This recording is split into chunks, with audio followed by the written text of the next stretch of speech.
ఈ కనిపిస్తున్న CC footage ఏదైతే ఉందో మనం స్పష్టంగా చూడొచ్చు. ఒక వ్యక్తి తన బండిని పార్క్ చేసి లోపలికి వెళ్ళాడు.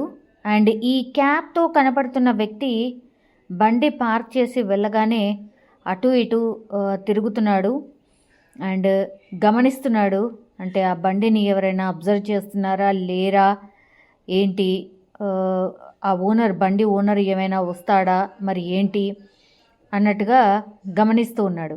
యాక్చువల్లీ ఈ క్యాబ్ పెట్టుకున్న వ్యక్తి ఒక్కడే కాదు, యాక్చువల్లీ ఇతను అండ్ ఇంకొకతను బైక్ డ్రైవ్ చేస్తున్న వ్యక్తి కూడా ఆ పక్కనే ఉన్నాడు. సీసీ ఫుటేజ్లో ఇప్పుడైతే కనిపించట్లేదు, బట్ మరి కాసేపట్లోనే ఆయన కనిపిస్తాడు.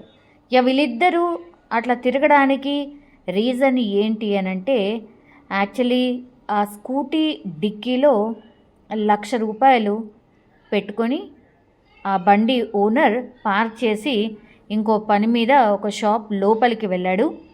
ఆ లోపలికి వెళ్ళగానే అంటే ఆ ₹1,00,000 ఎప్పటి నుంచి అయితే ఆ వ్యక్తి తీసుకొని ఆ స్కూటీని ఎక్కడి నుంచి అయితే డ్రైవ్ చేసుకొని వచ్చాడో పూర్తిగా గమనిస్తూ ఉన్నారు ఈ క్యాప్తో కనిపెడుతున్న వ్యక్తి అండ్ ఇంకొక వ్యక్తి కూడా.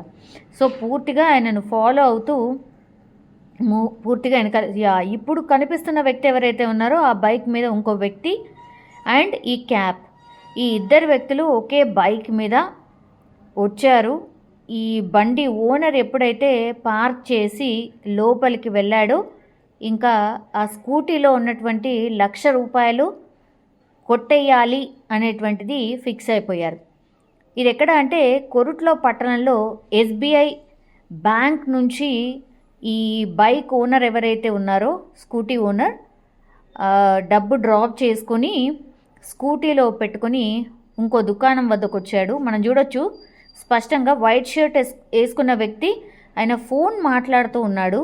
అండ్ ఆ క్యాప్తో ఉన్నటువంటి వ్యక్తి ఎవరైతే ఉన్నారో పూర్తిగా సరౌండింగ్స్ అబ్జర్వ్ చేస్తూ ఉన్నాడు. వెంటనే డూప్లికేట్ లాక్ ఉంటుంది కదా డిక్కీది, ఓపెన్ చేశాడు. ఎస్, డూప్లికేట్ లాక్తో ఓపెన్ చేశాడు. దెన్ ఇప్పుడు లాక్ ఓపెన్ చేయగానే అతన్ని చూసి నెక్స్ట్ ఇంకా ఇప్పుడు డిక్కీ ఓపెన్ చేశాడు. ₹1,00,000 తీసుకున్నాడు, ఆయన వెళ్ళిపోయాడు. వెంటనే ఆ వెనకాల కూడా వైట్ షర్ట్ అంటే బండి డ్రైవ్ చేస్తున్నటువంటి వ్యక్తి కూడా ఆయన వెంటనే వెళ్ళిపోవడం జరిగింది.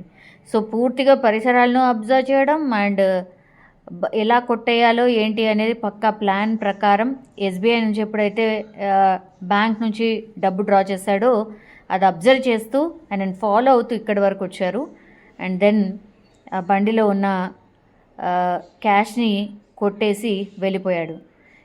ఇప్పుడు బండి ఓనర్ మరి ఏం డౌట్ వచ్చిందో ఏంటో తెలియదు, ఆ డిక్కీ ఓపెన్ అయి ఉంది. సో ఇప్పుడు చూశాడు ఆ ఓనర్, బయటకు వచ్చి చూసేసరికి డిక్కీ ఓపెన్ అయి ఉంది. నా క్యాష్ పోయింది అన్నటువంటి మాట చెప్తూ ఉన్నాడు. సో అక్కడ సరౌండింగ్స్లో ఉన్న వాళ్ళందరూ వచ్చేసారు. డబ్బు పోయింది అనేసరికి షాప్లో ఎక్కడైతే పార్క్ చేసిన షాపు పిల్లాడు ఉంటాడో ఆ పిల్లగాడు ఎవరు ఇక్కడే ఇంతవరకు తిరిగారు, ఇటువైపు వెళ్ళాడు అనగానే ఆయనను ఎక్కించుకొని వెళ్ళే ప్రయత్నం చేశాడు.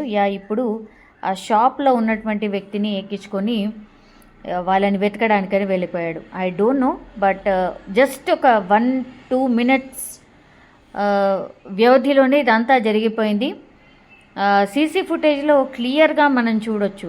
అంటే ఒక దగ్గర నుంచి ఎనీథింగ్ వాల్యుబుల్ వస్తువులు తీసుకొచ్చినప్పుడు అంత నెగ్లెక్ట్గా రోడ్డు మీద అలా పార్క్ చేసి రాకూడదు, వెంట తీసుకోవాలి, వెంట పెట్టుకోవాలి. ఇట్లాంటి దొంగలు వేచి చూస్తూ ఉంటారు అదును కోసం, ఎప్పుడు ఛాన్స్ దొరుకుతాదా అని వెయిట్ చేయడం, ఇలా కొట్టుకొని వెళ్ళిపోవడం. పాపం ఆ వ్యక్తి కూడా ఎక్స్పెక్ట్ చేసి ఉండడు, ఇంకో షాప్ ముందరనే కదా పార్క్ చేశాను, జస్ట్ ఒక 1 మినిట్ పనే ఉంది కదా అనుకొని ఉంటాడు. కానీ ఆ 1 మినిట్ వ్యవధిలోనే ఏదైతే జరగాలో అదంతా జరిగిపోయింది.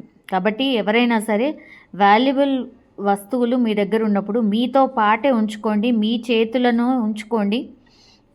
అండ్ ఇట్లాంటి వ్యక్తులు ఎవరైనా సరే ఆ డబ్బు కొట్టేయడానికి ఇదనే కాదు వేరే రకాలు కూడా ప్లాన్ చేస్తూ ఉన్నారు కొట్టేయడానికి. సో వాటి బారిన పడకండి, జాగ్రత్తగా ఉండండి అనేటటువంటి ఎగ్జాంపుల్ ఈ వీడియో అని చెప్పొచ్చు.